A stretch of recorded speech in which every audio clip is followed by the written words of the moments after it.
팩트 진검 승부 트루맨 시간 갖고 있습니다. 오늘도 팩트체크 전문 미디어 뉴스톱의 김준일 팩트체커가 나오셨습니다. 안녕하십니까? 안녕하십니까? 한겨레 21의 하의연 기자도 나오셨습니다. 안녕하세요. 네, 안녕하세요. 봄이죠? 그죠? 많이 따뜻해졌네요. 예, 많이 따뜻해졌습니다. 그래서 오늘 팩트체크 주제도 따뜻한 걸로 준비했습니다. 이명박 전 대통령에 대한 검찰 수사 관련 이야기인데요. 아무래도 지금 검찰 쪽에서 윤석열 지검장 같은데 중앙지검에서 문무일 검찰총장에게 수사사항을 보고하겠다라고 했으니까 일종의 전직 대통령에 대한 애우 관계를 거치면서 구속영장 청구 여부 결정하겠다 뭐 이런 의미가 아니겠습니까?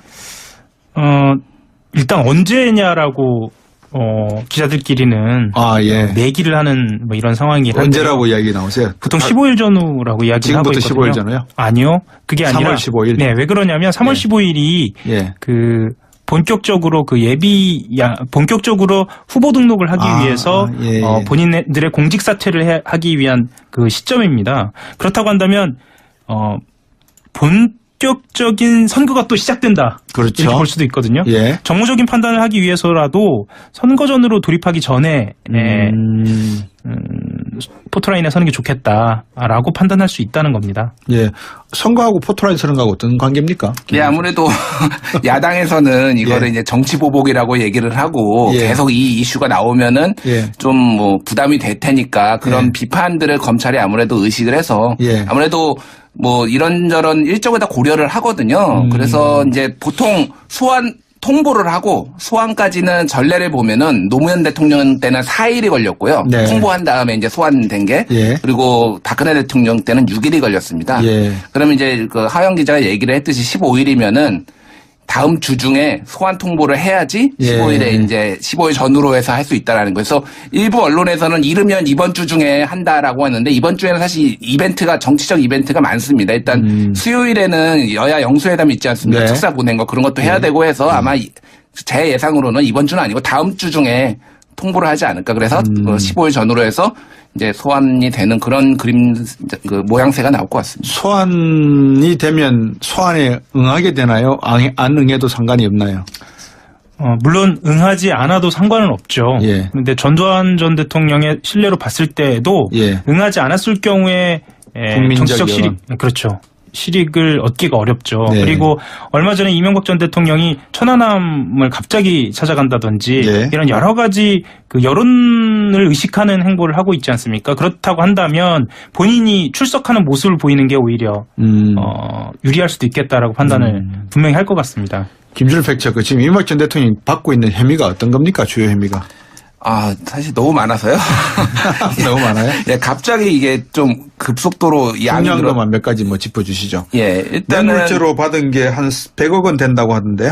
거의 합치면 100억 원인데 이 중에서 이제 정확하지는 않습니다. 왜냐하면 그 금액이 특정되지 않은 부분이 있으니까. 근데 이제 제일 큰 게 그 다스 소송 그 대납 비용 그게 60억입니다. 그래서 그 삼성이 이제 대준 건데 이학수 전 비서실장이 실토를 했죠. 근데 이제 요거는 혐의가 입증이 되려면은 일단은 다스하고의 이명박 대통령과의 그 특수관계 실소유주 여부가 명확해져야 됩니다. 그래야지 이게 이제 이 60억도 뇌물죄로 이렇게 포괄적 뇌물죄로 이제 할 수가 있는 건데 그런 부분에 있어서 굉장히 이제 아직은 예측하기가 힘든데 어쨌든 지금 받고 있는 혐의는 뇌물수수가 있죠. 특정경제법상 뇌물수수가 있고요. 횡령 배임이 있고요. 공직선거법 위반도 있습니다만 만약에 이제 다스가 실소유주라고 하지만 그거는 이미 공소시효가 지나서 큰 의미는 없고요. 그래서 특경법상 횡령 배임이 제일 크거든요. 이거 같은 경우에는 좀 뭐 징역형이 이제 그 액수에 따라 다른데 5억 원 이상이면은 뭐 제법 많이 나옵니다 이게. 5억 원 이상이면 한 15년 정도 나오나요? 뭐 나중에 저희들이 확인해 보고요. 그렇죠. 확인해 보고. 근데 이제 이명박 전 대통령의 내용을 보면 국정원 특수활동비 유용 이게 아까 배임 횡령 사건이라고 말씀하신 건가요? 특수활동비 유용한 것도 있어요, 그죠? 그러니까 전직 대통령으로서 이렇게 이번에 혐의를 받고 있는 내용을 보면 전부 돈과 관련된 내용이에요. 국정원 특수활동비 같은 경우에는 뇌물로 인정이 되느냐 여부가 쟁점이 될 텐데 이명박 대통령 쪽에서는 그냥 편법 예산 사용이나 공금 유용이다 이렇게 주장을 하고 있는 상황이고 앞으로 그런 논리를 펼 것으로 보이고요. 좀 전에 말씀드리다 중단한 부분 수뢰액이 1억 원 이상인 경우에 특히 공무원의 뇌물수수 같은 경우에는 법정형이 무기징역 또는 10년 이상이거든요. 그래서 5억 원 이상인 경우에는 대법원 양형위원회에서 그 형량을 가늠한 걸 보면 징역 9년에서 12년 정도니까요. 특히나 점점 늘어나고 있거든요. 지금 액수가요. 그러니까 아까 말씀하셨던 그 삼성의 소송비용 대납 같은 경우에도 현대차 이야기도 나오기 시작하고요. 그리고 소송과 관련돼서도 당장 그 다스와 관련된 소송에서 140억 원을 돌려받기 위한 과정을 그것이 불법성이 드러날 경우에는 또 다른 혐의가 또 추가되고요. 이거 말고도 그 이팔성 전 우리금융지주 회장의 뇌물 같은 경우에도 그렇죠. 더해지고 또 더해지면 상상 이상으로 커질 것이라는 전망이 우세합니다. 근데 저는 한 시민으로서 국민의 한 사람으로서 참 모르겠습니다. 정권을 안 잡아봐서 그런지 아니면 돈에 목말라 보지 않아서 그런지 모르겠지만 역대 대통령들께서 쭉 놓고 보면 이 명예로운 대통령 직위라는 것을 둘째로 놓고 주변의 자녀든지 하여튼 모든 분들이 뇌물과 관련돼서 안 엮이신 분들이 없잖아요. 그죠? 왜 우리는 국가적인 이런 비극적 사태를 늘 계속해서 그 정부가 문민정부가 되었건 군부 정권제 되었건 왜 이런 형태의 돈과 관련된 내용들로 이렇게 대통령의 명예를 실추를 스스로 입어야 되나요? 왜 그렇습니까? 놔두지 않습니까? 되고 나면? 아무래도 이 압축 성장 과정에서 민주화의 기간도 짧지 않았습니까? 서구 사회에는 200년, 300년이 걸려서 어떤 그 민주화 시스템이 정착이 됐는데 한국은 압축 성장을 하다 보니까 그런 정치 시스템이 아무래도 낙후됐고 그동안에 어떤 돈으로 이제 뭐 사람들의 인맥이나 이런 것들을 관리하던 그런 것들이 좀 뿌리 있게 남아 있어서 그렇다. 이명박 대통령께서는 왜 그러셨는지 지난 1월 17일 기자회견 발언 등을 통해서 컷으로 청취자 여러분 듣고 가시겠습니다. 온갖 음해에 시달렸습니다. 여러분 이거 다 거짓말인 걸 아시죠? 여러분 허풍입니다. 허풍. 누가 나에게 돌을 던질 수 있습니까? 그러나 저는 떳떳하지 않습니다. 누구도 나의 길을 막을 수가 없습니다.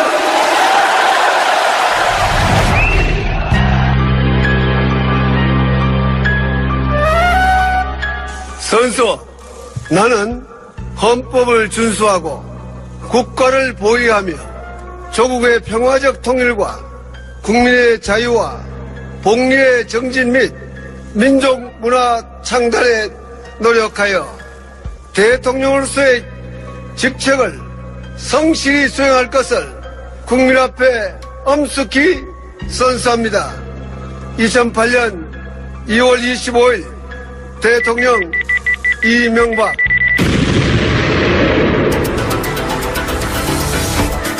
저는 만에 하나라도 제가 책임이 있다면 대통령이 되어서라도 책임지겠다는 이야기를 한 바가 있습니다.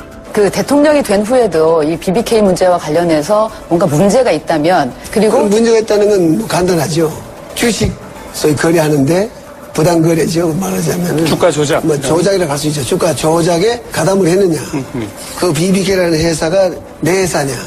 아니 그 두 가지 문제니까요. 두 가지 문제는 뭐 아주 간단하게 쉽게 법적으로 조사하면 아주 간단하게 조사할 수 있다. 저는 이렇게 생각하고 있기 때문에. 만약에 밝혀지면 대통령직을 그만둘 수도 있다. 그렇습니다. 투명하다는 그런 식으로. 네, 그렇습니다. 좋습니다. BBK 주가 조작에 제가 관여를 했다면 책임지겠다는 그 무한 책임을 제가 약속했습니다. 한 점에 무슨 변명을 하고 설명할 필요가 없다고 생각합니다. 사실. 이 문제에 관련이 있다면 무한 책임을 지겠다고까지 했습니다. 국민 여러분, 저를 매우 송구스럽고 참담스러운 심정으로 이 자리에 있었습니다. 저는 대한민국 제17대 대통령으로서 이런 자랑스러운 역사를 지키겠다는 마음가짐으로 국정 수행에 임했습니다. 최근 역사 뒤집기와 보복 정치로 대한민국의 건강이 흔들리는 데 대해 참담함을 느낍니다. 적폐청산이라는 이름으로 진행되고 있는 검찰 수사에 대하여 많은 국민들이 보수를 괴멸시키고 또한 이를 위한 정치 공작이자 노무현 대통령의 죽음에 대한 정치 보복이라고 보고 있습니다. 저와 함께 일했던 이명박 정부 청와대와 공직자들에 대한 최근 검찰 수사는 처음부터 나를 목표로 하는 것이 분명합니다.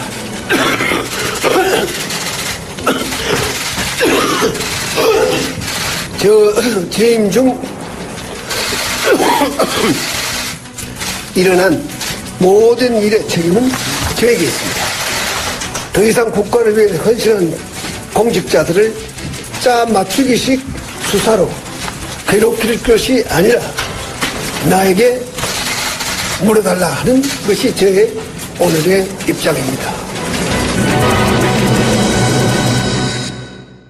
그래서 이명박 전 대통령에게 물어보고 있습니다. 다스는 누구 겁니까? 이 수사가 정치 보복입니까? 아니면 말 그대로 수사, 정상적인 수사입니까? 어떻게 보세요? 일단 정치 보복을 프레임이라고 했을 때는, 네. 가정했을 때는 이 전 대통령의 뇌물수수 혐의가 너무 많이 드러나고 있었어요. 아주 다종다기하게요. 네. 그래서 프레임 자체로서는 힘을 좀 잃고 있는 상황이고요. 검찰의 수사 진척도로 봤을 때도 정치 보복이라고 하기에는 실정법상의 위반 혐의가 너무 분명하게 드러나고 있다. 이렇게 해서 정치 보복이라고 이야기하는 좀 민망한 수준으로 가고 있지 않느냐라는 분석이 있습니다. 이명박 전 대통령 구속 수사에 대해서 여쭤봤던 말입니다. 여론조사를 해보니 찬성 67.5%, 반대 26.8%. 리얼미터가 지난달 28일 전국 성인 남녀 502명을 상대로 설문조사한 내용입니다. 무선 유선 자동응답 혼원용 방식을 선택했고요. 응답률 6.2%에 표본오차 95% 신뢰 수준에 플러스 마이너스 4.4%포인트. 자세한 조사 계획과 결과는 중앙선거 여론조사 심의위원회 홈페이지에도 있으니까요. 참고하시기 바라겠습니다. 자, 국민 여러분들께서도 많이 궁금하신 모양입니다. 자, 이명박 정치 대통령에 대한 수사는 구속 수사를 해야 된다라고 하시는 분들이 67%. 다스 주인은 이렇게 되면 일단 국민들은 의심의 눈초리로 답하고 있는 거 아닙니까? 예, 일단 그동안에 이제 실소유주가 명확하지 않았는데 최근 그 측근들이 수사를 받으면서 이제 진술을 하지 않았습니까? 검찰에서 이제 그런 것들 수사 과정에서 나왔는데요. 이거의 신호는 명확합니다. 나라도 살아야 되겠다. 나라도 살아야 되겠다라는 신호가 명확하고요. 그러니까 측근들 나부터 살고 보자. 나부터 살고 보자. 왜냐하면은 이제 이게 거의 이제 형사처벌 단계 이제 소환 조사하고 형사처벌 단계에 들어가기 때문에 이거를 뒤집어 쓸 수 없다는 거죠. 그래서 자기신의 형량이라도 가볍게 한다라는 어떤 그런 신호를 명확하게 보내고 있고요. 그래서 예전에 좀 기세 등등했던 그런 이명박 전 대통령의 모습과는 조금 최근에는 굉장히 많이 달라지고 조금 수위가 낮아진 지금 형태거든요. 하영 기자. 그러면 지금 측근들이 이제는 잘 안 모이시겠습니다. 영포빌딩에? 그래도 모이죠. 그래도 모입니까? 그래도 모이는데 그 이유에 대해서 여러 가지가 나오는데요. 가장 유력한 것은 측근들도 잘 몰라서 궁금해서 모인다는 얘기도 있습니다. 아, 그렇습니까? 사실이 어떻게 되냐? 왜 그러냐 하면은 이 모여서 회의를 하고 난 다음 날 실제로 새로운 혐의가 검찰에서 튀어나오고 같이 모여서 회의하던 사람이 검찰에 들어가서는 또 다른 혐의를 이야기하고 있고 이런 상황이 되다 보니까 그런 불안감 때문에라도 회의가 계속 진행된다고 합니다. 좀 웃지 못할 얘기죠, 사실. 청취자 여러분들께 고백해야 될 사실은 어제 제가 영포빌딩 앞을 저녁에 걸어왔었습니다. 그러면서 그 영포빌딩을 보면서 이런 생각을 했습니다. 바보 아닌가? 자기한테 화살이 날아올 걸 뻔히 알면서도 왜 그 중요한 문건을 지하 1층에 숨겨놓았을까? 그거를 미리 빼돌리지 왜 못했을까? 이 질문을 했거든요. 옆에 계시던 분이 동의했습니다. 옆에 계시던 분이 변호사시거든요. 자기도 이해가 안 된다 그러시더라고요. 왜 그랬을까요? 설마 누군가 측근이 지하에 더 중요한 서류가 숨겨져 있는 게 아니라 보관돼 있다 이렇게 이야기했을 거라고 믿질 않았던가요? 왜 그랬을까요? 아마 지금까지 이명박 대통령이 비즈니스라고 생각하고 살아온 삶에서 가장 실패한 게 그 지하에 숨겨놓은 그 문건들이 아닌가 싶은데요. 말하자면 비즈니스는 신뢰잖아요. 그렇죠. 그런데 가장 가까운 사람들이라고 분류됐던 그 재산관리인들 여기서 등장하는 사람 중에 한 사람이 이병모 청계재산 사무국장인데요. 청계대단에서 아무래도 그 사실들이 리크되지 않았느냐 이렇게 추정을 할 수밖에 없는데 예. 그렇다고 본다면 정말 자기 사람 관리를 제대로 못한 거죠. 김준일 팩트체크는 어떻게 보세요? 예, 뭐 원래 굉장히 용의주도한 걸로 이제 많이 알려졌지 않습니까? 예. 네, 이명박 전 대통령 아직 뭐 혐의가 확정된 건 아니지만은 네. 근데 이제 한 군데서 물이 새기 시작하고, 예. 이게 혐의가 드러나기 시작하면서 이제 걷잡을 수 없었다라는 예. 거고, 자신만만했었죠. 그냥 거기 도도 누가 와서 거기를 수사를 하겠으며, 네. 그 이미 박근혜 정부 5년 동안 아무 일도 없었지 않았습니까? 그거를 예. 다 가지고 나가고 뭐 그런 그렇죠. 일을 하더라도 아무 일도 없었으니까 굉장히 예. 좀 자신만만했고 굉장히 좀 어떻게 보면 나이브했다. 정권이 바뀌었음에도 불구하고 좀 판단력이 좀 흐려지신 게 아닌가 저는 약간 그런 생각도 들고요. 예. 사실 거기가 이제 정권이 바뀌었으면 안전하지 않다는 걸 인지하고 새로운 곳을 찾았어야 되는데 예. 그런 것들이 좀 신속하게 대처를 안 한 게 좀 판단력이 흐려진 게 아닌가 저는 그렇게 보고 있습니다. 앞에서 컷으로 들으셨습니다만 이분이 2007년 한나라 경선 당시에 저는 온갖 의미에 시달렸습니다. 여러분 이거 다 거짓말이라는 거 아시죠? 허풍입니다. 허풍. 그런 말도 들으셨고 대선 후보로 나왔을 때 저는 그러한 삶을 살아오지 않았습니다. 여러분 누가 나에게 돌을 던질 수 있습니까? 그러나 저는 끄떡하지 않았습니다. 누구도 나의 길을 막을 수 없습니다. 이 기조라고 하시면 소환이 이루어지면 응하셔야 되겠네요. 그죠?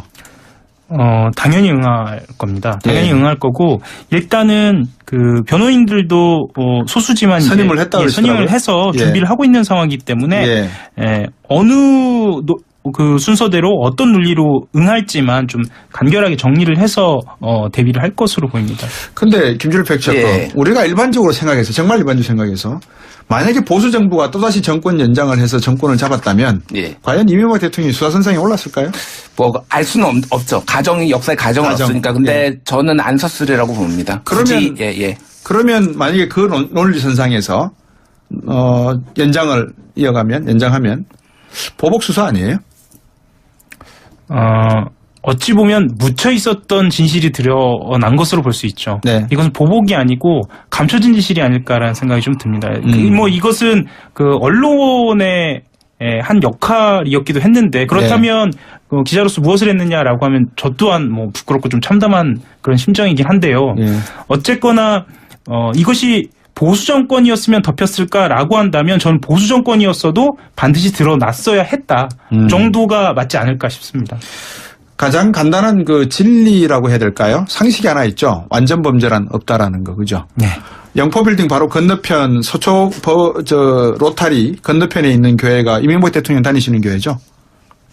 사랑의 교회. 예. 맞죠? 소망교회로 소망교회입니다. 제가 또 착각하고 있었군요. 예. 왜냐 그러면 그 말씀을 좀 드리려고 했거든요. 예. 어쨌든 이명박 대통령께서 말씀하신 내용을 들어보면 전 대통령께서 말씀하신 내용을 들어보면 좀 억울하다라는 내용이 상당히 들어가 있어요. 그렇죠. 근데 이 말씀은 신자로서 한 인간으로서 또 대통령 헌법을 수호하고 국가를 보호해온 한 대통령, 전직 대통령으로서 하시는 말씀에 대한 진실성도 어느 정도 우리가 감안을 해줘야 되는 거 아닌가 싶은 생각이 들거든요. 그 부분은 우리가 무조건 돌멩이를 들고 지금 현재 아무 피의 사실이 입증되지 않은 상황에서 이분을 어떤 형태로든지 이야기한다고 하는 것은 조금 무리가 있을 수 있다는 생각도 들거든요. 어떻습니까? 네, 저는 뭐 박사님 말씀에 100% 동감을 하고요. 예. 당연히 무죄 추정의 원칙에 따라서 범죄자 취급을 하면 안 되죠. 예. 다만 이렇게 많은 혐의를 받고 있다면은 조사를 받든 참고인이 됐든 피고인이 됐든 조사든 수사를 받아야죠. 그래서 본인이 깨끗하다면은 다 해명을 해서 명예회복을 하면 되는 거고요. 그러면 검찰이 또 무리한 수사를 했다고 비판을 받으면 되는 거 아닙니까? 현재는 이제 그 단계까지 왔습니다. 그래서 뭐 정치보복이니 아니니 이런 거가 중요한 게 아니고요. 그렇죠. 이명박 전 대통령 입장에서는 본인의 명예회복을 위해서라도 적극적으로 나설 필요가 있는 상황입니다. 근데 혐의가 너무 많아요, 사실은. 8개, 9개 정도가 돼가지고 이것들을 다 어떻게 이렇게 좀 하실지 전 굉장히 궁금하긴 합니다. 그렇죠. 제가 늘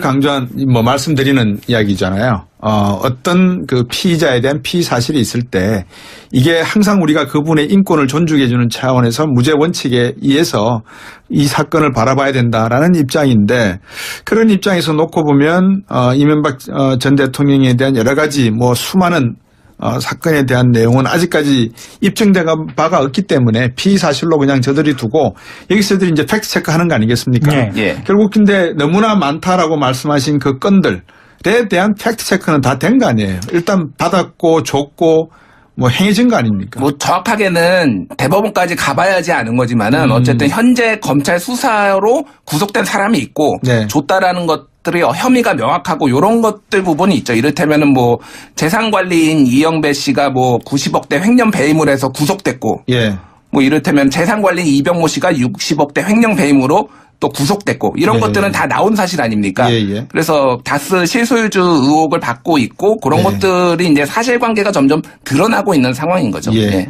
자, 또 이제 카드라라고 하는 내용인데 네. 정두원 의원 같은 경우에 전 의원 경천 동지한 일, 큰 실수, 뭐 대선 결과도 뒤집어질 수 있는 일, 뭐 이런 이야기를 모 방송에서 하고 계셨단 말입니다. 하셨단 말입니다. 이 부분도 진실이 좀 밝혀져야 되지 않습니까? 어떻게 보세요? 일단 이것이 검찰에서 수사를 할 만한 일이냐에 예. 대해서는 명확하게 정두원 의원이 이야기하지는 않고요. 예. 아마도 알고 있을 것이다라고 이야기를 합니다. 벌써 지난 1월 19일 날에 한 언론에 등장해서 이야기를 흘리기 시작했는데요. 예. 경천 동지할 일 3가지 이렇게 이야기를 하기 시작하고 예. 온 언론들이 다 주목을 하자 본인은 가족과 관련된 일이다 정도 흘리고 그리고 또 한 보름 있다가 김윤옥 여사 이야기를 꺼냈단 말이죠. 그렇죠. 예. 그렇게 이렇게 조금씩 뭐랄까요 좀 흘리기처럼 보이는 것도 과히 보기는 좋아 보이지는 않습니다. 그러니까요. 김일 팩처. 예, 일단 제가 판단하기엔 이건 제 예. 의견입니다만은 예. 정두원 전 의원이 지금 언론에 장사를 하고 있다. 이명박이란 소재를 가지고 장사를 하고 있다. 예. 왜냐하면 주목을 받고 있지 않습니까? 계속 예. 사실은 정두원 의원은 전 의원은 예전에 굉장히 그 친이계로 분류됐던 그렇죠. 분이에요. 예. 그래서 굉장히 가까웠던 분이고 뭐 직접 뭐 돈을 받고 그런 일은 아직 뭐 없는 걸로 알려졌지만은 굉장히 정치적으로도 책임을 져야 되는 분인데 갑자기 예. 나타나서 이명박 그러면서 또 막상 그 얘기는 정확하게 하지 않고 하나씩 흘리는데 그거는 저는 좀 굉장히 언론 플레이를 하고 있고 본인의 가치를 주목을 이 기회에 좀 가치를 높여보려는 그런 식으로 좀 비춰지고 있고 하호영 기자가 방금 얘기를 했지만은 사실은 그 돈이 어떻게 쓰였든 중요한 건 아닙니다. 어쨌든 뇌물이 받은 것만 입증이 되면은 그 돈을 명품 가방에 썼든 그거는 이제 국민들의 분노를 더 일으킬 수는 있지만은 혐의를 입증하는데 그게 중요한 건 아니죠. 돈이 받았느냐 안 받았느냐가 중요한 거기 때문에 부차적인 문제 같습니다. 두 분께서 청취자분들에게 도움을 좀 주십시오. 왜냐 그러면 저희들이 지금 상당한 1년 기간 동안 적폐 이야기를 하면서 또 설문조사 이야기들이 많이 나옵니다. 뭐 여론조사를 했더니 어떻더라. 그러다 보니까 이게 어떤 피사실에 대한 확인이 입증된 증거나 물증에 의해서가 아니라 먼저 언론에 툭 던져놓고 아니면 말고 식의 이야기가 되다 보니까 언론도 상당히 책임져야 될 부분이 있고 신중해야 될 부분이 있거든요. 왜냐하면 언론에서 한번 나가버리면 이거는 전 국민을 대상으로 해서 나가버리는 이야기지 않습니까? 주워 담기도 힘듭니다. 그런 의미에서 두 분이 보시기에 팩트 체크를 하는 과정에서 어떻게 청취자분들은 이런 사건에 대해서 이해를 하셔야 되는지 접근법에 대해서 좀 설명을 주시죠.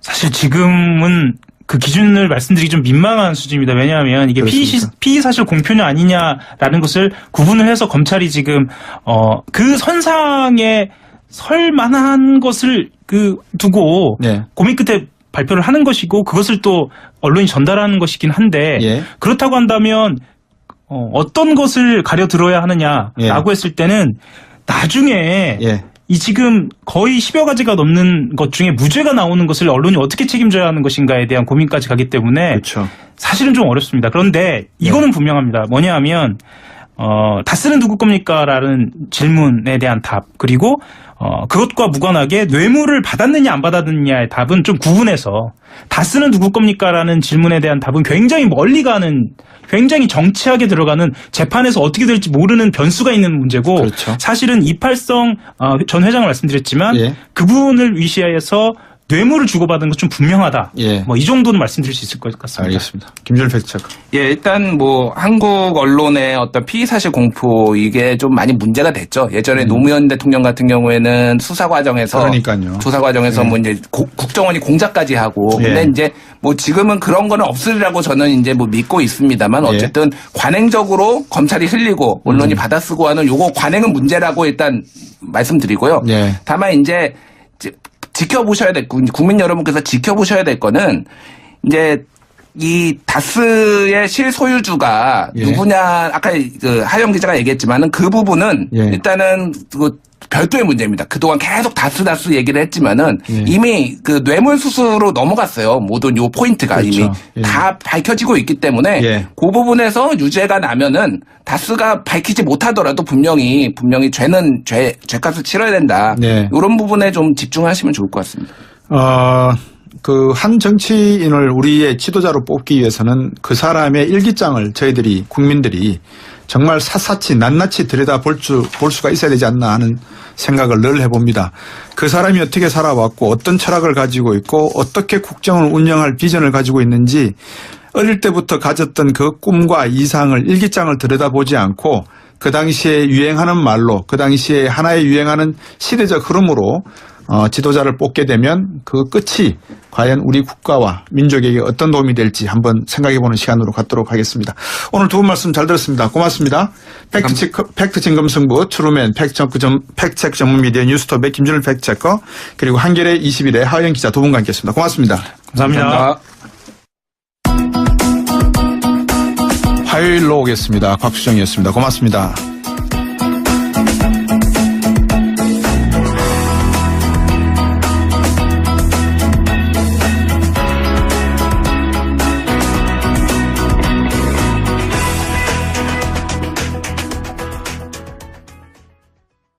그래서 이제 보통 소환 통보를 하고 소환까지는 전례를 보면은 노무현 대통령 때는 4일이 걸렸고요. 통보한 다음에 이제 소환된 게 그리고 박근혜 대통령 때는 6일이 걸렸습니다. 그러면 이제 그 하영 기자가 얘기를 했듯이 15일이면은 다음 주 중에 소환 통보를 해야지 15일에 이제 15일 전후로 해서 할 수 있다라는 거예요. 그래서 일부 언론에서는 이르면 이번 주 중에 한다라고 하는데 이번 주에는 사실 이벤트가 정치적 이벤트가 많습니다. 일단 수요일에는 여야 영수회담이 있지 않습니까? 특사 보낸 거 그런 것도 해야 되고 해서 아마 제 예상으로는 이번 주는 아니고 다음 주 중에 통보를 하지 않을까. 그래서 15일 전후로 해서 이제 소환이 되는 그런 그림, 그 모양새가 나올 것 같습니다. 소환이 되면 소환에 응하게 되나요? 안 응해도 상관이 없나요? 물론 응하지 않아도 상관은 없죠. 그런데 전두환 전 대통령의 신뢰로 봤을 때에도 응하지 않았을 경우에 정치적 실익, 그렇죠.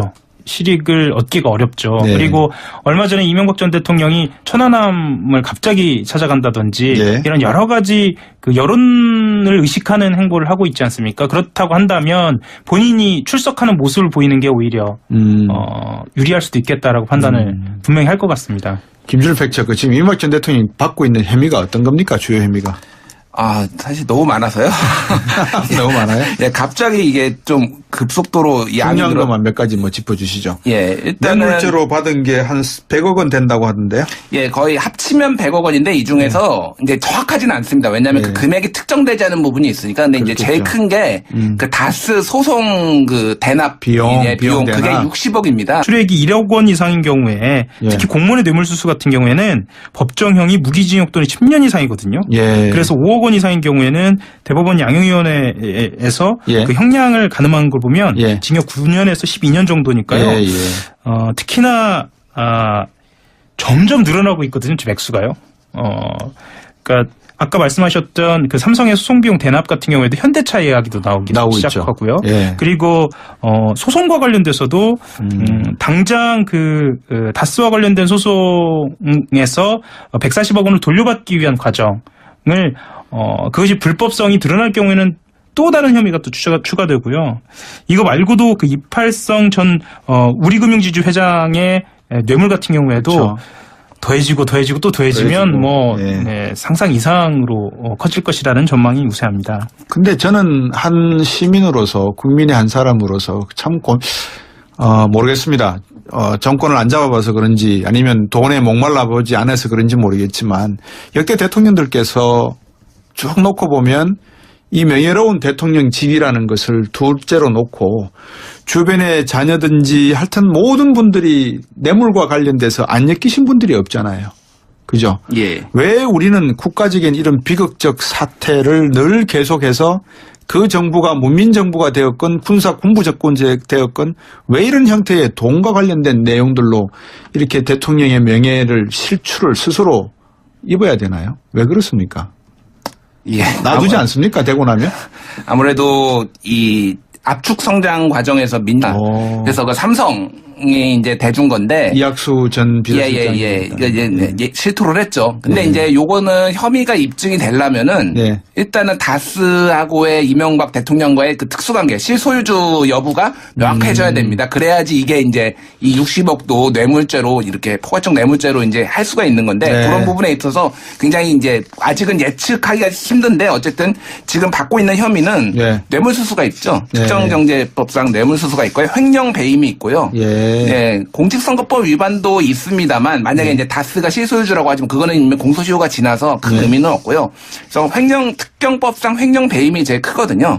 이거 같은 경우에는 좀 뭐 징역형이 이제 그 액수에 따라 다른데 5억 원 이상이면은 뭐 제법 많이 나옵니다 이게.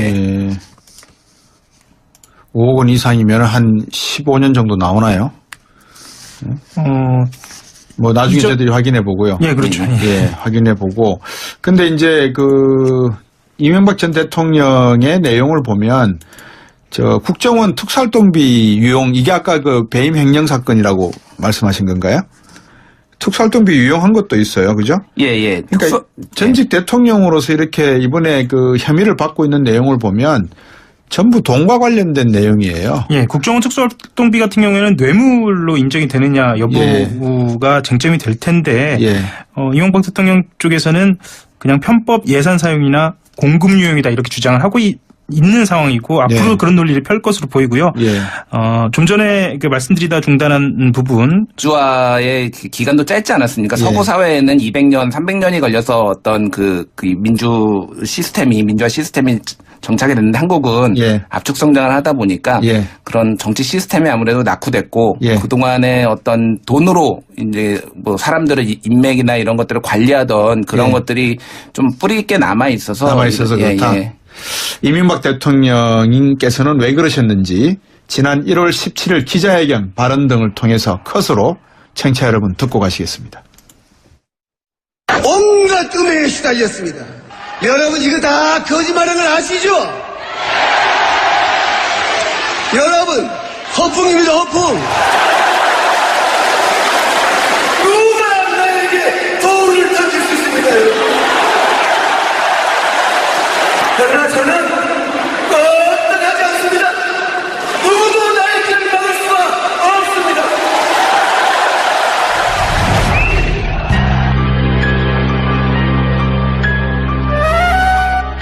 선수, 나는 헌법을 준수하고 국가를 보위하며 조국의 평화적 통일과 국민의 자유와 복리의 정진 및 민족 문화 창달에 노력하여 대통령으로서의 직책을 성실히 수행할 것을 국민 앞에 엄숙히 선서합니다. 2008년 2월 25일 대통령 이명박.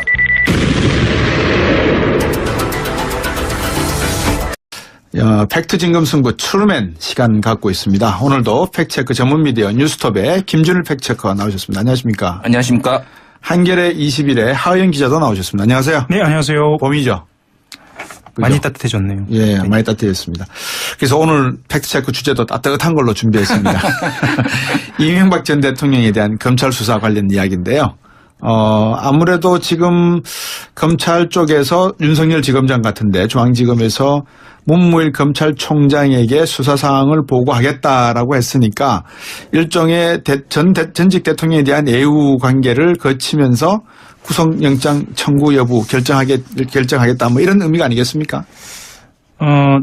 일단 언제냐라고 기자들끼리는 내기를 하는 뭐 이런 상황이 언제라고 이야기 나오세요? 보통 15일 전후라고 이야기를 하고 있거든요. 지금부터 15일 전후요? 아니요. 그게 아니라 3월 15일. 네, 왜 그러냐면 3월 15일이 그 본격적으로 본격적으로 후보 등록을 하기 위해서 본인들의 공직 사퇴를 하기 위한 그 시점입니다. 그렇다고 한다면 본격적인 선거가 또 시작된다. 그렇죠. 이렇게 볼 수도 있거든요.